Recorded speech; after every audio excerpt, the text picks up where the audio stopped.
Recently, I came across a very interesting article that linked narcissism with hypochondriasis. Hypochondriasis is nothing but chronic health anxiety. It is the fear of developing and having many health-related issues. Now, not all hypochondriacs are narcissists, neither all narcissists are hypochondriacs, but there is a strong relationship which was established by the research they did, and this article that I'll be reading to you points out some of the key aspects of this relationship between narcissism and hypochondria. This article stood out to me because I personally have struggled with hypochondriasis all my life. In fact, that was the primary and the most painful manifestation of the trauma that I have experienced because of all these narcissists in my life. The only difference is I am not narcissistic. But at the same time, I have seen different variations of the same thing in my parents, which I'll be talking about in today's episode. I'll be talking about the hypochondriasis and morbid death of fear in my father, and how my mother always searches for that ideal healer, and how she keeps repeating the cycle in that, and that is the manifestation of her hypochondriasis. If all of that sounds interesting, please make sure to subscribe. Before we begin, I'm your host Danish, a narcissistic abuse recovery professional. The article that I'm talking about was published on Psychology Today by Dr. Robert Sato, PhD, and it was published on November 11, 2021, quite recent. The first interesting thing that this article points out resonates a lot with me because I see the same thing in my mother. It says, some hypochondriacs, narcissistic hypochondriacs, are not looking for a cure for their ailment, but rather a witness to their suffering. It goes on explaining the search for an ideal mother who is concerned for the child's symptoms and expresses empathy for their pain. This is the object relationship established in the research they have done. My opinion is different though. But what this article is trying to say is that there is this transference that happens. The narcissist who is hypochondriac keeps looking for that one person who would genuinely care for them, but they keep idealizing them and devaluing them. I'll talk about that cycle more. My opinion is the narcissist, the vulnerable victim type of a narcissist, tries to get supply from everybody, but then eventually discards them. It further explains, they go from doctor to doctor, desperately seeking an omnipotent professional able to sort out all the disappointments of earlier doctors. But the inevitable disappointment of the idealized doctor results in criticizing their incompetence, making the doctor less sympathetic to their pain. When I read this, I was like, this is it, because I see my mother in this. The only difference is she replaced doctors with healers.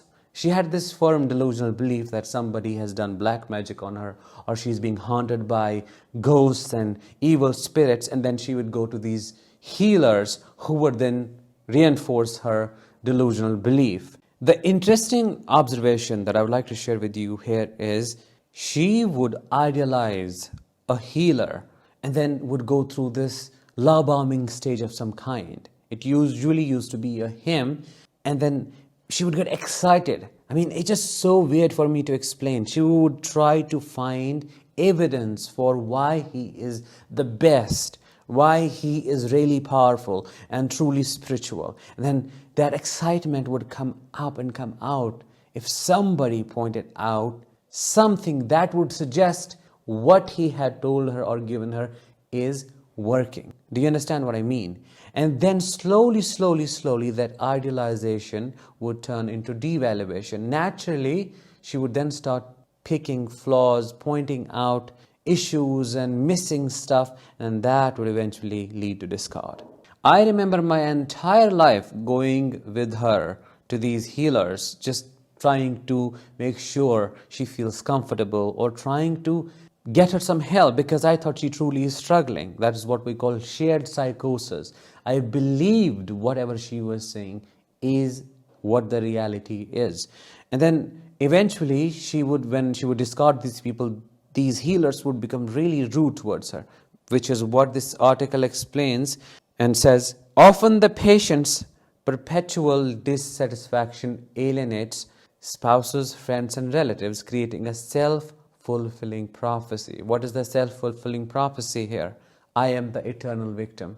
I am the martyr. Nobody truly cares for me. Everybody is hurting me. Because everybody would then think the problem is in her head. Nothing seems to be working on her. Some self-proclaimed healer she used to go to would drain more money out of her by blaming this thing, that thing, ordering the next gem or crystal that would heal her and take care of all her complaints and all that. But then eventually it would lead to a final discard phase and a replacement with the new, brand new healer who then she would idealize. Now let's talk about my father. This article then talks about narcissists who transform their psychological frailty into physical fragility. These narcissistic personalities fear falling apart physically because they know that their sense of self can be abruptly shattered.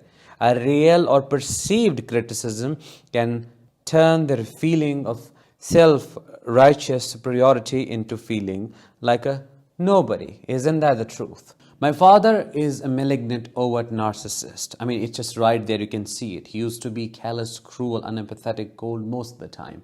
But whenever he fell sick or perceived a threat in the form of an invisible disease or a health problem he thought he's developing, he would mellow down instantly. He would soften a little bit and then act like, oh, he's listening and he depends on us and he has nobody except God and us and he really appreciates us caring for him. And he used to discuss his blood tests, his all other health reports with his daughter primarily, and asked her questions like, oh, does this mean I have this kind of issue? What does this mean? What does that mean? What test should I get done next? Which doctor should I see? And so on.